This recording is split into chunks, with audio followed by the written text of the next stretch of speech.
Hi, I'm Spencer. And I'm Blake.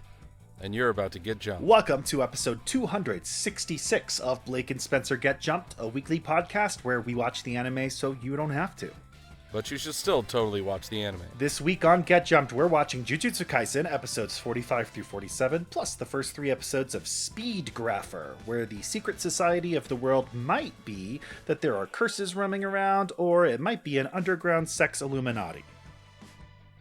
Yeah, I really thought that we had gotten past the point that we had to deal with, people that were just going to be stretchy inside of things, or just break random children's arms, or other things like that, that clearly are things that I'm talking about from a notable show that many people should have watched before, and not something that I thought was just a fever dream that I had to watch in the middle of the night, not expecting to have to watch that because I thought that I was going to be watching Elfenlied, but apparently nobody told me before we started recording that, man, you can't even find that streaming anymore. Yeah. It's like the same situation as, Darker Than Black.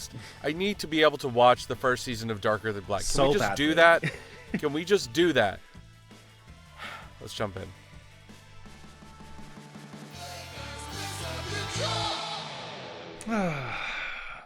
This was a weird one. I've got some things to talk about before we get to it, but it was weird.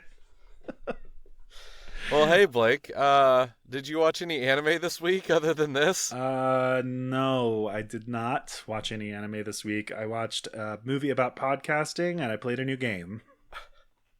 Okay. Well, I did watch an anime this week. Tell me because it's the new fucking anime from the creator of Full Metal Alchemist Brotherhood is out. Okay. The first episode of it. It is the first time that I have watched the first episode of an anime 3 times in a row because I had to watch it over and over again. It is fantastic. What's it called? It like legitimately might be one of the most engrossing animes I've watched in a long time. And there's like twists and turns inside of the first episode, and I'm not going to tell you what happens, but like you got to pick it up. It's so fucking good. What's the name of it? I think it's like Demons of the Shadow Realm or something. Oh, it's a Yu-Gi-Oh spinoff?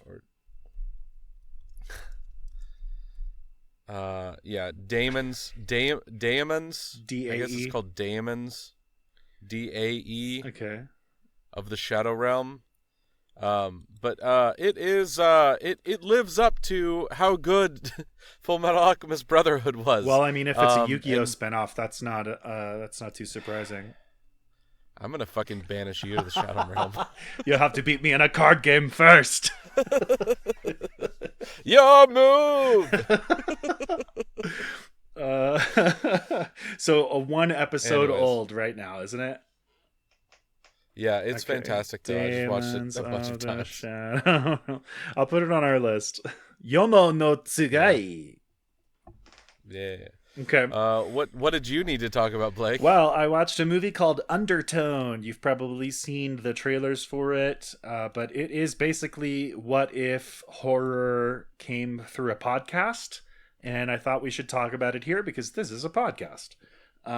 So the idea is that there are a series of 10 recordings sent from an unknown sender to this pair that does a podcast on paranormal media. So they reference some sort of YouTube video or something that's kind of like The Grudge, where like, oh, you watch the video and then you die mysteriously or kill yourself or something. And that was like one of their recent episodes at the start of the movie. And so it's a pretty tight film. There are a total of 2 human beings shown on screen for the entire runtime of the movie. It literally only takes place in the house where the main character lives, where she is taking care of her bedridden mother. And basically it sort of focuses in on them exploring further into these horror horror, it is a horror movie. It focuses in on them exploring further into these mysterious recordings, and she's a skeptic of all things supernatural, and he's a bit of a believer, and so they have that sort of like rapport with each other. But as they listen to more recordings, stranger and stranger things start happening in her life around the house. And so it sort of like alternates between you peeling apart the layers of what exactly are these recordings and what's the story that they're telling, and then her going back into her non-podcasting world in this house and noticing increasing strangeness. So I really liked it. I saw it with a group of friends. I think it worked for some people and didn't work for other people. A lot of the horror is audio, so there's not going to be a lot of like spooky sights. If that's what you want from your horror movie, you're not going to get that. It is mildly experimental in that it is using the storytelling conceit of horror through a podcast to explore a movie whose horror is almost entirely heard and not seen. So it's pretty interesting. I really, really enjoyed it. This type of conceptual horror has been big for several years now. I mean, horror movies are in a great spot right now in movie culture, and I felt like it was a really, really good it reminded me a little bit of Good Boy, which was what if the horror movie was seen through the eyes of a dog, which I did not like as much, but I thought was really interesting from an experimental standpoint. So I think if you're interested in horror, I think it was a good movie, but it definitely doesn't work for everybody. I saw lots of people who were just like, I just didn't connect with it. The sounds didn't scare me, and they just weren't invested. But for me, I was fucking in. Like, the credits started rolling and I needed to sit there for a minute. I really, really enjoyed it. Yeah. All right. And the other thing that Blake has on here is obviously more Pokemon. Just give it to me, Blake. Yeah, there's a new Pokemon game that came out as we're recording this. It launched yesterday. Technically, where I live, it launched the night before at like 10 p.m. or something. So it's a game called Pokemon Champions. This, similar to Pokemon Unite, is Pokemon's next foray into a Switch and mobile game. Also similar to Pokemon Unite, it is only available on Switch right now and is coming to mobile later. We don't know when. I believe it might be a Switch 2 exclusive. I'm not sure if you can get it. It's on both. It's on both? Okay. So there's Yep. Oh, right. I just looked it up. Now that you say that, it is I remember them saying there was an enhanced version for the Switch 2. So I think it was built to work on both, but built to work well on the Switch too. So it came out. If you have not been following Pokemon in the last few years, I would like to inform you that Pokemon fans are salty motherfuckers that aren't happy with anything. So I think the only thing that the Pokemon fandom has been unanimously positive on is how good the trailer for the Gen 10 games coming out next year looks. And so we're all sort of feeling a hope that has been largely devoid from the community. I, as a lifelong Pokemon fan, am pretty forgiving of the series. I just want it to be a good Pokemon game. I don't need it to have the most up-to-date graphics or gameplay or whatever. I just want a good Pokemon game because that's what I like. I like a good Pokemon game. It's my favorite type of game to play. But, everybody has their own things that they're looking for a game. I don't want to say that the people who are like, these graphics should be better, it should run better, whatever. I don't want to say they're wrong. I also want to say I just recently got a Switch 2 and have started replaying Generation 9 on it. And it's not a pretty game, but it runs way better on a system that can handle it. And it really puts into sharp relief, one, how dated and bland the graphics look in that generation, and how significant the performance issues were on the Switch 1.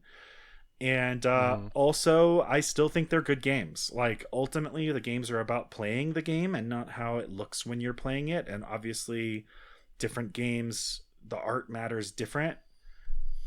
depending on the game you're playing and what the gameplay conceit is. Like, you can't play the board game Dixit if the art doesn't matter, because it's just about the art. So, your mileage may vary, and the things that you care about may vary. But I just don't care about the graphics over the gameplay in a Pokemon game, and Pokemon has had solid gameplay from the beginning. So I really enjoyed Gen 9. I have really enjoyed my first day with Pokemon Champions. I've never been a competitive Pokemon battler, because building a competitive team in Pokemon is often something that you do after you finish the main story. And once I finish the main story of a Pokemon game, I kind of don't want to do anything with it except maybe start over from the beginning. So I've never been a competitive battler, but Pokemon Champions is only competitive battling.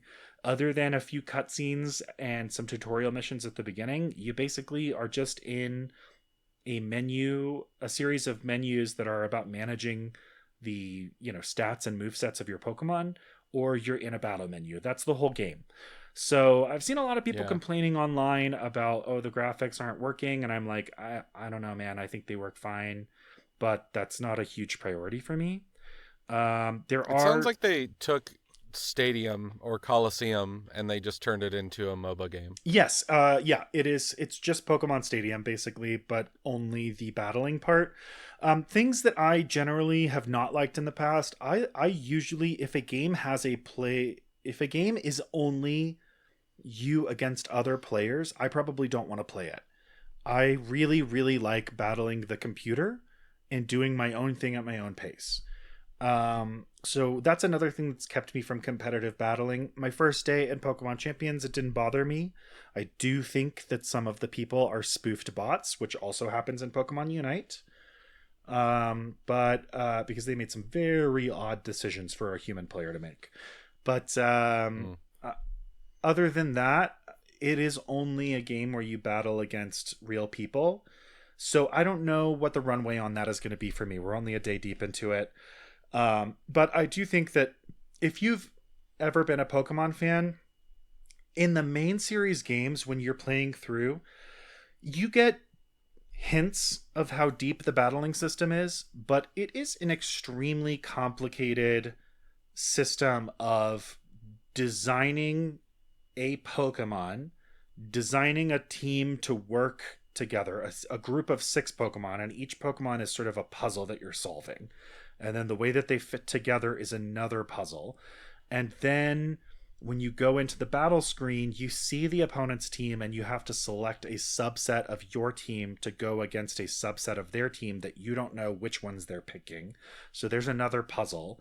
And then the actual battles are sort of about, bringing your strategy to fruition while predicting what your opponent's strategy is, trying to cut that off, ultimately you're trying to knock out all of their Pokemon, but it really is a really interesting game of back and forth that has a lot of cerebral aspects that really reward people who know what they're doing, who know what to expect, and who can sort of think ahead and and predict, maybe my opponent, maybe I'm going to use a dragon move. So I had this in a battle yesterday.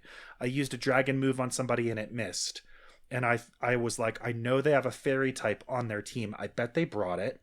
And I bet they're going to expect me to use a dragon move again and switch in. So I'm going to use a different type of move and do damage to them. And that's exactly what happened. And so you get benefits by sort of thinking outside of the moment. It's a really deep and exciting gameplay to play a high level of Pokemon, and that's all this game is. The big complaint I've seen that I understand from people is that there are not all the Pokemon involved. Right now there's a pretty small subset. I don't actually know off the top of my head how many Pokemon Champions how many Pokemon are available, but it's definitely a subset of the total amount. And kind of talking about this last night with my husband, I think it's a little understandable that the game was sort of sold as you can play with all the Pokemon and use all the different battle gimmicks from the last few years, and you can have a great time with that. And I think that it's understandable that some people are grouchy that promise isn't immediately fulfilled by the release. But to me, it's like it's a game that's going to have rotating teams of Pokemon that are legal to use. So it doesn't bother me that they're not all there from the beginning.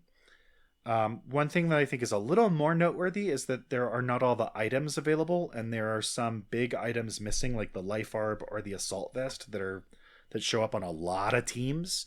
Those are not in the game. So I think that is a little bit more of a valid complaint than not all the Pokemon being available, especially because they're going to add more Pokemon. But it looks like there's 186 Pokemon available right now, which is still a pretty good amount. But one of the discussions I saw on this last night, which I strongly agree with, is that this battle sim is there for everybody, but its main goal, at least right now, is to get new people into Pokemon battling that haven't done it before.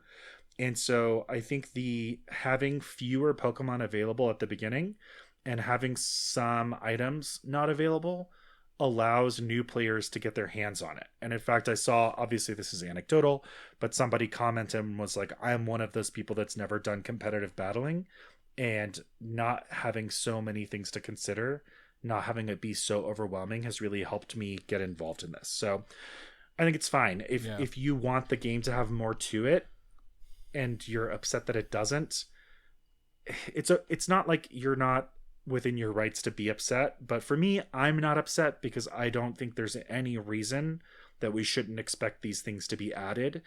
And I think they're just sort of doing a rollout. And I love having that aspect of like, there's going to be things that are going to come to the game and it's going to change how the game plays and how it feels, rather than just having it all available at once, but having like the main sort of core of the game only allow a subset. So it works for me. It's fine if it doesn't work for you, but it does seem like this is made to facilitate competitive battling, but also to bring new people into competitive battling. And from that standpoint, I think those decisions make a lot of sense. Yeah. I think what I'm hearing from this is that it needs more mini games from Pokemon Stadium. That's all I'm saying. Yeah. Anyways, I'll also say that I had a lot of fun playing co-op Battle Tree way back in Generation 7 on the DS or the 3DS with my husband. And that is, us two paired against the computer in like partnered double battles. And that was maybe my favorite thing, because you had to build proper competitive Pokemon to do well there. But then you just got to sort of like vibe with your friend and not have to worry about like real people on the other end. So I am hoping that they bring that into this game. I think since it's only a battle simulator, I think there's definitely the opportunity for them to add additional battle modes and additional battle options. So I'm hoping for that. But yeah, it's maybe a little bare bones at the beginning, but for what it is, it's pretty good. And for the fact that it is supposed to be, at least for a little while, a living game, I think it's only going to get better over time. And I think most of the people who are complaining are sort of maybe a little bit willfully ignoring that. Yeah. Okay. Anyways, anime. Now we have to talk about something that we watched. It's called Speedgrapher. Yeah. It's from 2005. Man, oh man, is it bad. This is a 24 episode series from 2005, and there's a former war photographer who accidentally finds his way into an underground sort of, what if the Illuminati were the sex cult from Eyes Wide Shut? I haven't seen Eyes Wide Shut, so that might not be exactly accurate, but that's the impression I have from the cultural imprint of that movie. He's also so into taking photos, you guys. He loves a photo. And then like he has a weird kiss with a maybe underage girl, and then now his like sex energy has awakened superpowers where he can take a picture of you and make you explode. Yep. I just I don't like this to the point where I would never recommend this to somebody. maybe liked it and maybe didn't. I can't tell how I feel. It's gorgeous. I think, can we agree on that? It's the beautifully animation made. is astonishingly good for something so bad. Yeah, I think I was very like, okay, so I had never heard of this. And then like the little blurb on Crunchyroll when I went to watch it mentioned, or maybe, I don't know, I Googled it to see where I could watch it. Somewhere I saw a little blurb that seemed to indicate that this was a world whose magic system was based on sexual fetishes. And initially I was like, that's an intriguing idea that is almost certainly not going to be done well, because anime just can't do sex in a way that's not creepy and backwards. And then watching it, I was like, well, where's all the sex? Like, it felt super tame based on what I expected from that little blurb. And it's not unsexual. Like, by the end of the first episode, he gets to this like underground society, and some dude is going through like a ritual there, and he's like almost naked. He's wearing like a thong, but I think it's designed a little bit more like a sumo garment than like a sex garment. But then like the powers are described as like having something to do with like eroticism, and they're bestowed on you by a kiss that visibly involves tongue. Like, the sexuality is there, but it doesn't seem as high for what I expected from the description. So I'm kind of like, the animation is gorgeous, and I'm intrigued by the kind of story that is, there's a secret society that has superpowers, and somebody accidentally finds them and accidentally gains superpowers and is maybe not cool with the society existing. That's great.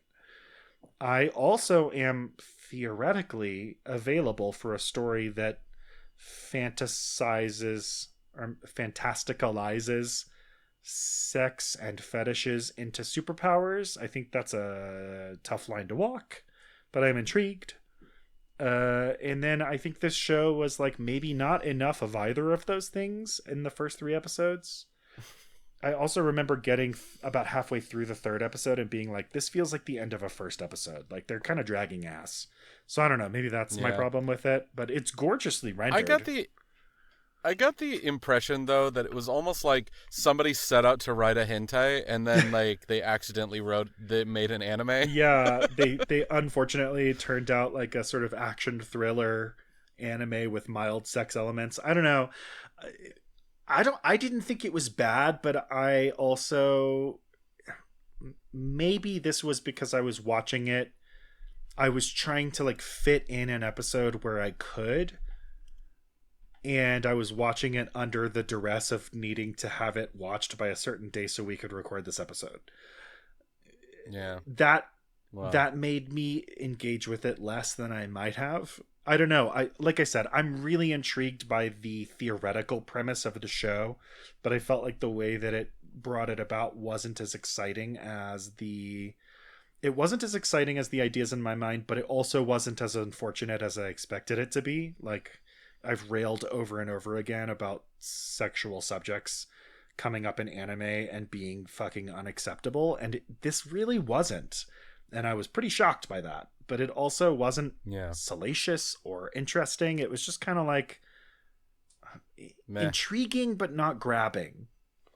I don't know. Aggressively meh. I'm not gonna say that you shouldn't watch it because it's interesting. Don't watch it. Yeah, go ahead and listen to Spencer if you want to. I don't know. I don't know how to recommend it to you. I don't know what to recommend it of other than it's beautiful and it's only 24 episodes. But the first 3 felt really slow. Anyways, on that note, Blake, I have a minute on the clock. Are you ready to tell me what happened previously on Jujutsu Kaisen? I'm not, and let me tell you why. One of these episodes was a bunch of people showing up, and I couldn't tell you who any of them are. There's Yuji, he's the main character. He sucked down a finger from a demon man, and now that demon man lives inside of him. And he joined the high school for learning how to not make demons allowed anymore. And now some demons didn't like that, so they trapped his main teacher in a box. and he wants to get him out of the box, but Mahito, who can fuck you up just by touching you, wants to stop him from doing that. And so they're fighting with his mentor friend Toto, who can clap and exchange places between one person or object and another. And then there's a bunch of other characters that are going to show up, and the main one you need to know is like Geto, but it's not really Geto because it's actually like a weird brain monster that's controlling Geto's corpse. And then there's a bunch of other characters, and I don't know who any of them are, so I can't tell you who they are because I did not recognize them.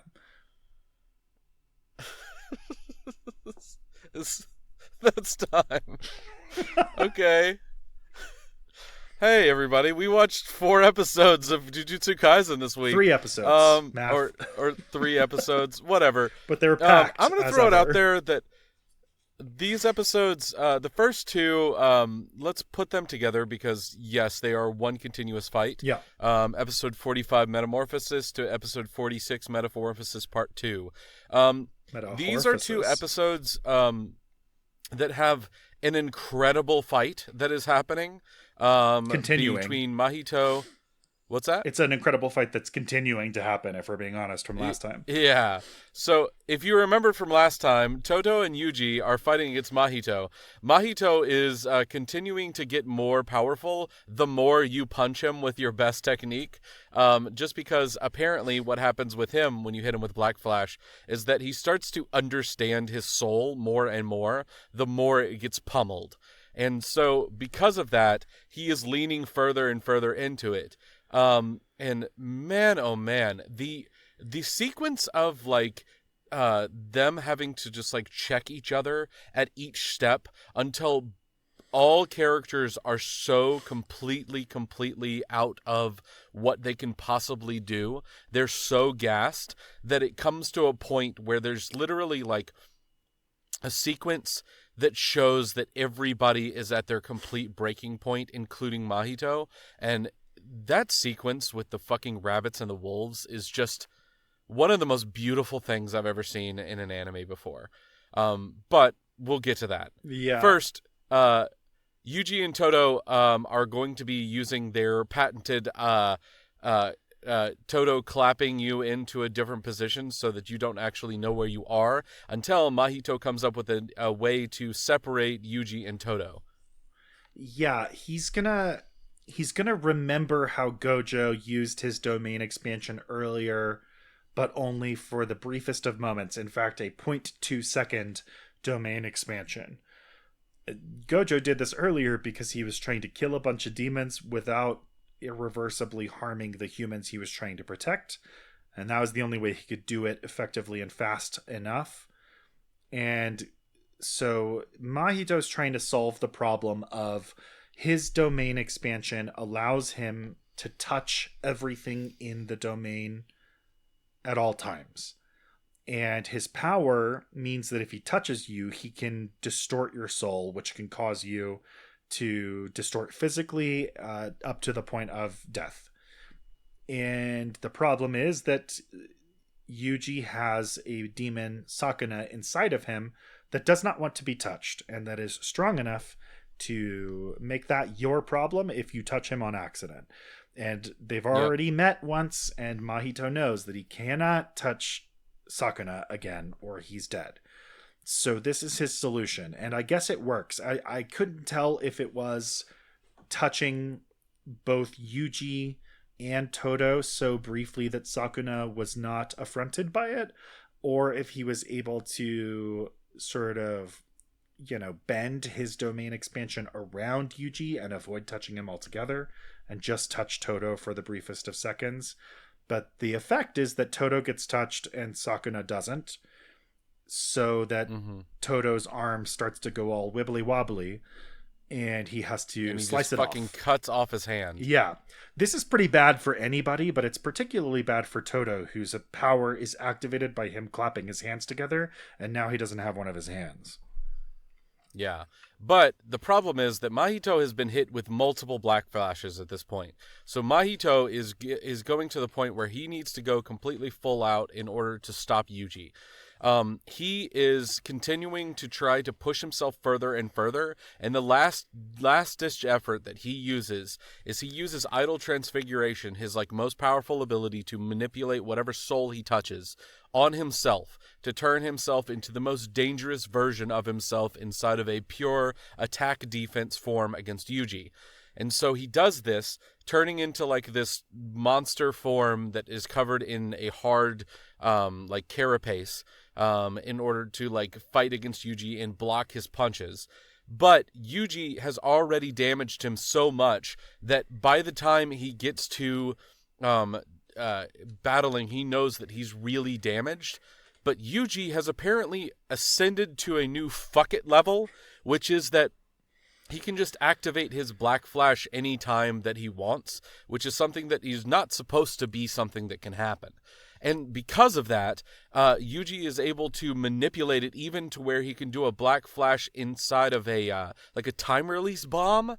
So like he swings and he glances off of Mahito's shoulder and then releases a Black Flash afterwards to blow a hole inside of his armor and then continue to beat on him until Mahito is down on the ground without his carapace anymore, staring in the face of death. And there is this beautiful moment where he is down and broken and his legs are literally crumbling beneath him. And he imagines himself as a rabbit with a broken leg running away from a wolf and a pack of wolves around him. And it's just this moment where Yuji is walking towards him and he says, "I didn't think that I was going to be like you. I thought I was different from you. But I understand now that I am you. And you are part of me, and I am going to find you each time you come back and kill you, over and over, as if it was like his life's mission to do it." And Mahito in this moment is like so like completely broken as a character. He's just like slowly pulling himself away, and Yuji's getting ready to drop the final blow when someone shows up. Geto? And we're like, what the fuck? And Geto's like, "Do you want me to save you?" And he's just kind of like, what the fuck? And that starts into our next episode, Metamorphosis Part 2. Before we leave it, I also want to point out my two favorite moments with Todo, where his arm gets severed so he can't do his clapping thing anymore. But he does it one more time by clapping his remaining hand against Mahito's, which is not a thing he has shown himself to be able to do before. And it's such a fun... That moment was so fucking cool, too. So sick. Like, Pete and I were just like, that was so cool. It was great. And that's like right before Yuji lands the Black Flash that leads to Mahito's transformation. And then at one point Todo distracts Mahito from his sort of like superpowered form by showing up and being like, "You thought that me losing my hand stopped my powers from working, but it's not my hands clapping together, it's my cursed energy clapping together, and I'll show you." And then he claps his hand against his like severed arm, and then nothing happens because it was just a bluff to move Mahito's concentration off of what he was doing. And it's so great. I love Todo. I love his ability. I love how it is used throughout this fight. It's so genius. And the way of like allowing him to do it against an opponent's hand. An opponent who you're not supposed to be able to touch, by the way, but he's doing it in such a surprising way that he gets around Mahito's ability by Mahito just not expecting it. And then having him subvert that even further by showing that he can do it without a hand, but that's actually just a lie to throw you off. It's just excellent. It's excellent. Anyway, that part of the fight's over. Pseudo Geto is maybe going to save him, but also Mei Mei and Wee Wee have fled to Malaysia. Oh, yeah. Let's do some insider trading really quick. Yeah! Japan is about to fall, and because of that, they're like, "Hey, I'm just letting you know to sell all of your yen, get rid of it. The whole world is about to collapse into destruction, but let's go back to the fight." Yeah. Anyways, Geto is going to fight against... He's gonna fight against basically everybody that is left that is a jujutsu sorcerer inside of there, including one of the souls, or gosh, what is it called? The curse guys, cursed wombs. Yeah, cursed, whatever it is. So there's the group of students that Yuji's group of students fought against in the student versus student arc a little while ago, where he initially met Todo. So Todo's other classmates, they're going to show up. I remember who they are. Then there's the guy with the blood technique that Yuji fought against and was kind of killed in the battle, but he got better because Sukuna. That guy has now been convinced that Yuji is his younger brother in the same way that Todo was convinced earlier, and that's weird and is going to continue to not be explained through today. Yuji is baffled by it, and several characters comment on it, but he's convinced and has now essentially joined their side because he needs to protect Yuji as his younger brother. There's also an older guy with a sword who's someone, and there's a woman who's someone, and they show up. I don't know who any of those people are, but they've clearly been introduced previously.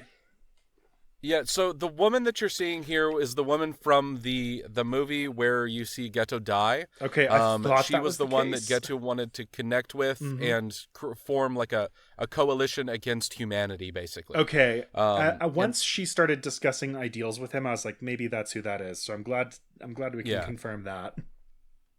Yeah. So the big thing that's going to happen here, other than there's going to be like a lot of back and forth fighting, especially between Geto's friend. I cannot remember who this person is. The ice lady. But she has cool ice powers. Yeah. And Emma Frost. Choso is going to fight up against Geto. He's going to show that he has this ability to use this piercing blood. It's going to be a sweet fight. There's a lot of back and forth. This is one that you really should watch. Yeah. It is not a really long fight, but it's just like really tightly packed fight, like powers clashing against each other in really cool ways.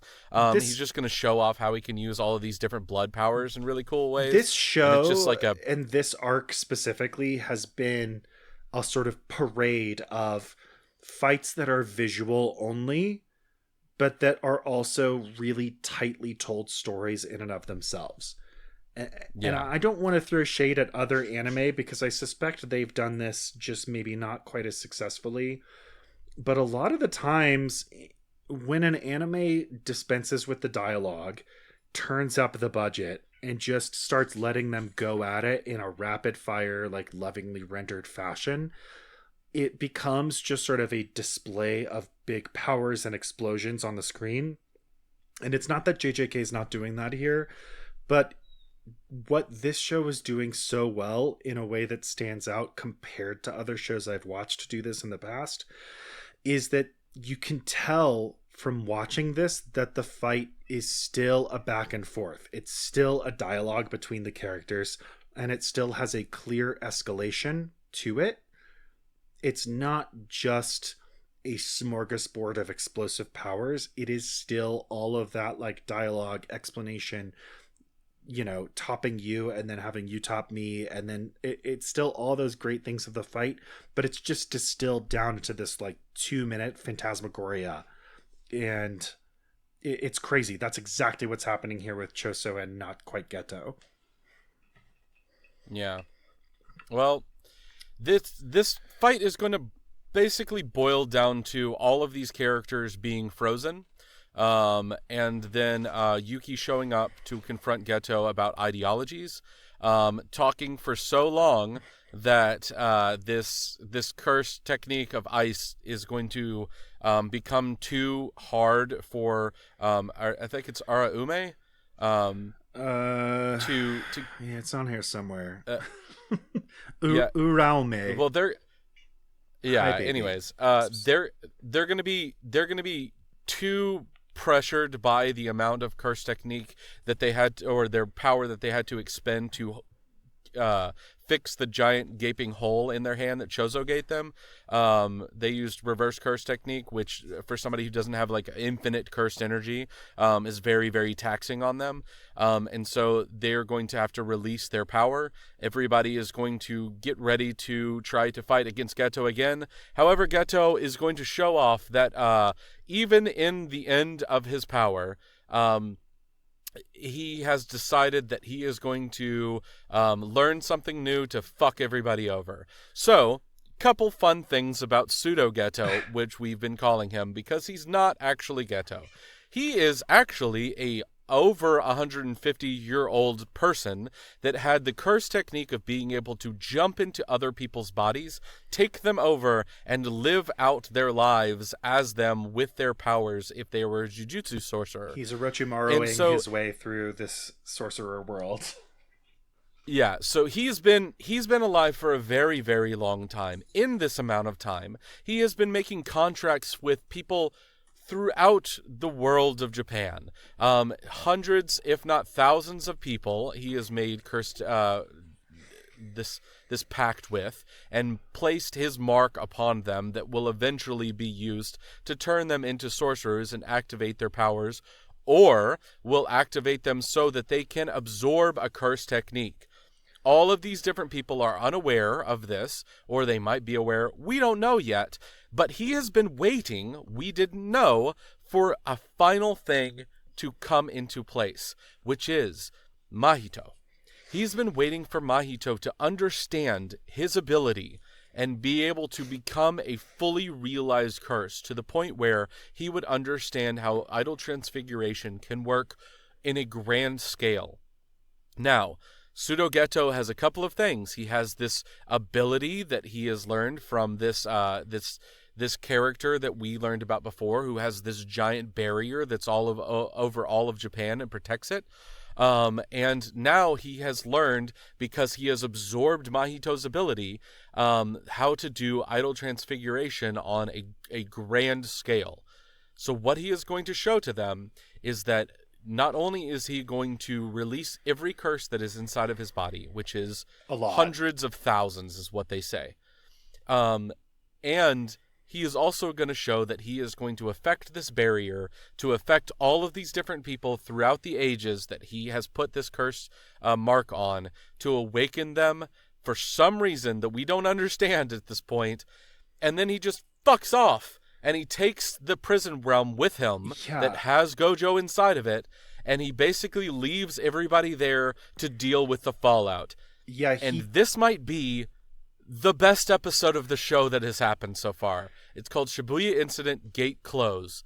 And holy shit, if you want like a masterclass in world building, if you started the show this way with nobody knowing what the fuck had happened, it's just amazing the way that they do this small brick by brick build that's just giving you these explanations from afar, and you're just slowly watching this like small dot of black in the middle of Japan grow and start to engulf all of Japan. It's just masterfully done. Yeah, so he has a conversation earlier at the start of the episode when Yuki shows up. When they met previously, they talked about their ideals around what a sorcerer should be. And here they're kind of talking about cursed energy in general. And the reason I bring it up is because Pseudo Geto says that he believes... so Yuki says that she had believed in advancing human evolution by eliminating cursed energy. Here, the Pseudo Geto says that he, in contrast, believes in refining and maximizing the use of cursed energy. So, because he believes that it is a natural resource. Right. So here, what he's doing he's absorbed Mahito using his Geto powers to absorb curses. After the fight with Yuji, in which Mahito sort of realized the full extent of idol transfiguration, which is the ability to affect cursed energy at the source, to basically touch and shape the soul like it's putty in your hands. So he can interact with cursed energy sort of at a molecular level, for lack of a better understanding. So he's using this power to awaken these individuals. And the way it was described is like there are sorcerers in the world who interact with cursed energy sort of directly. Then there are other people who interact with it not as a sorcerer, but because they've in some way come in contact with a cursed object, as Yuji did at the beginning of the story. He ingested one of these demonic fingers, and it was full of cursed energy, and so he became full of cursed energy too, and started interacting with it from the outside in. And there's other people... So there was somebody, like I mentioned, that could become a vessel. Right. And there's other people that have these ways of connecting to cursed energy, but not within their own body. They're not generating it as a sorcerer. They're not manipulating it as a sorcerer. They're interacting with external things. There are just ways to interact with cursed energy that doesn't make you a curse and doesn't make you a sorcerer, but you can still sort of play in that world. I think we saw this with Yuji's teammate, whose dad was not a sorcerer, but who could use cursed tools to play at the level of sorcerers. So there's all these avenues in the world to utilize, manipulate, interact with cursed energy without having to become a sorcerer and interact with and manipulate the cursed energy from inside of you. You could do it in other ways. And he has basically touched every person in the country of Japan who has any active or latent connection to cursed energy and has activated them as a sorcerer. So he's essentially rewritten the rules of sorcerers and sorcery and cursed energy in the entire nation in which this story takes place in one moment, and then unleashed all of the curses that he, as pseudo Geto, and when he was alive, regular Geto, had absorbed through his life to basically create a new world of like monsters and sorcerers coexisting. And he specifically, before he leaves, he addresses Sukuna living inside of Yuji's body directly. And he says that his intent is to resurrect the Heian era, which he describes as the golden age of Jujutsu sorcery, which in my interpretation is a sort of bygone era in which sorcerers were most active because curses were also most active. It's sort of playing on the sort of fictionalized past in which part of the reason that society hadn't advanced to modern standards was because monsters were everywhere and were messing with things. And he's like, let's go back to monsters were everywhere time and make sorcerers in a not secret society that's upfront and personal, because it's a requirement of everyday life. And this will, I guess, force them to become even better versions of themselves and advance my ideals of like refining the use of cursed energy. It's so interesting. Yeah. And also I expected them to free Gojo by the end and to have Gojo versus fake Geto be the sort of like knockdown drag out fight of the finale. And nope, he just wins and leaves and Gojo's still gone. Yep. And we are going to be left with three things happening at the end. We are going to be dealing with the resurrection of all this stuff and the Japanese government basically having a full breakdown to the point where they have to admit what Jujutsu sorcerers are. Then we are going to find out that Jujutsu headquarters has issued a couple of things. First and foremost, Gojo is declared basically an enemy of the state if they can find him again. Principal Yaga is sentenced to death, and Yuji Itadori, his execution is unstayed. And the last thing that we have is a character that we haven't seen in a minute, Yuta Okatsu, coming back into the fray, being told that he is the new executioner for Yuji, And he's Yeah. also going to be shown his abilities hunting down monsters, and also shown something we hadn't seen before because we thought it had been exorcised from him. But apparently his curse, that was the little girl that was in love with him, is still attached to him.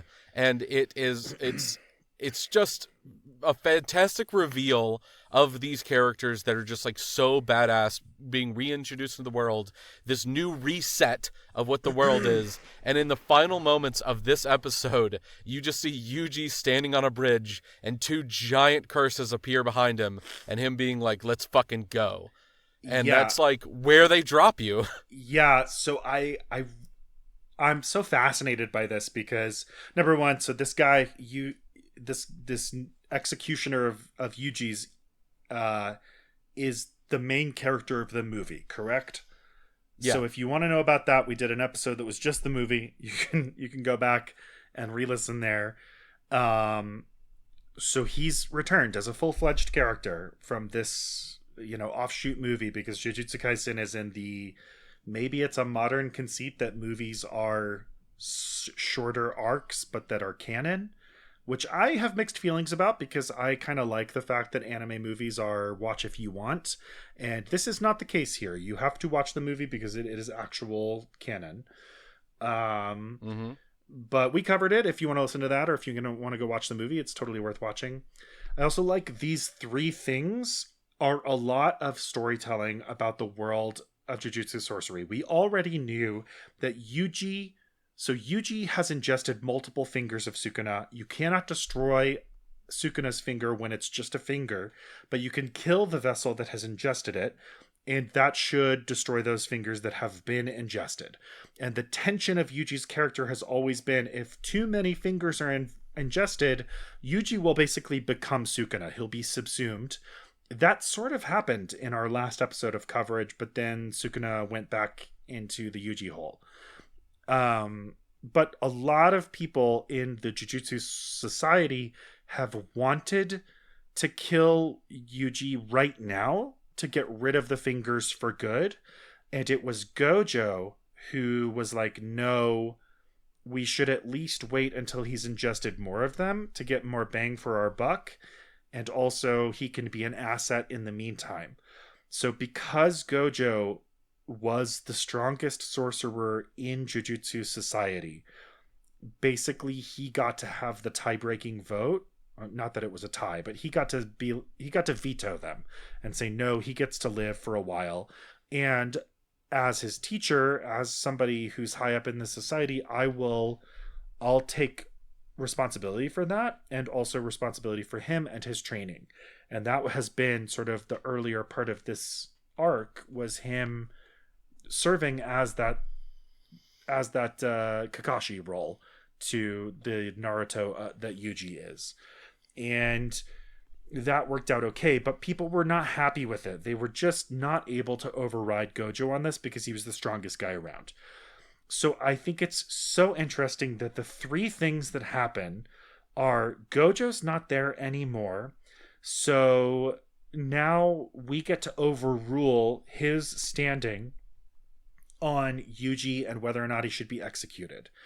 We're also going to declare that Gojo was an accomplice to this the whole time because he used to be Geto's bestie, and we didn't rescue him, so he's not here to speak for himself.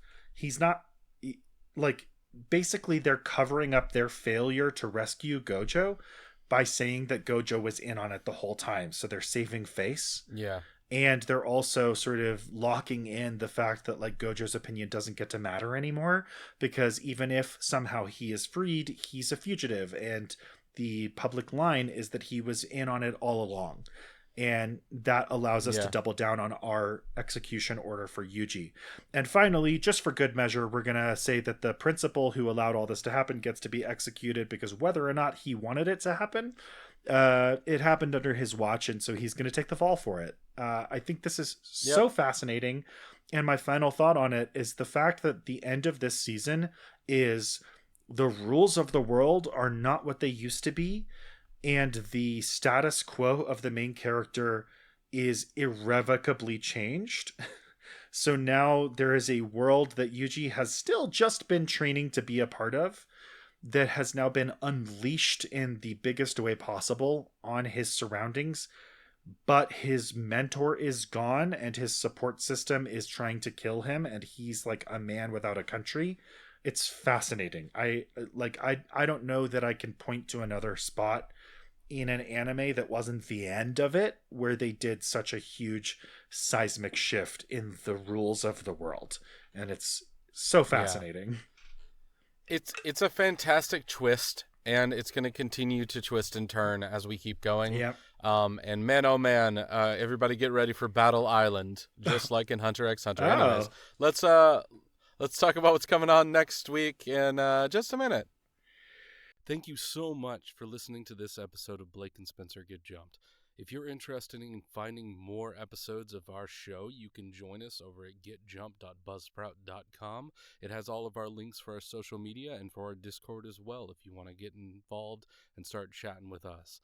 Also, if you are interested in more content like Blake and Spencer Get Jumped, or you just want to read random musings on Blake's blog, you can go over to thegeeklygrind.com. You can get all of our episodes there, as well as weekly content from Blake's blog. All right, see you next time. Next time on Blake and Spencer Get Jumped, we're watching Fire Force episodes 21 through 24. Yeah, we're going to continue to run through the bottom dregs of society, a.k.a. have you ever ridden a subway? Like, really ridden a subway and, like, looked around at what's happening around you in a subway and thought to yourself, you know, a secret society of horrible monster people probably live down here at one point, or at least people that are worshiping a false god and probably want to burn down the entire world. Yeah, I've also ridden the Blue Line at night in Chicago. That's all I've ever thought on that train.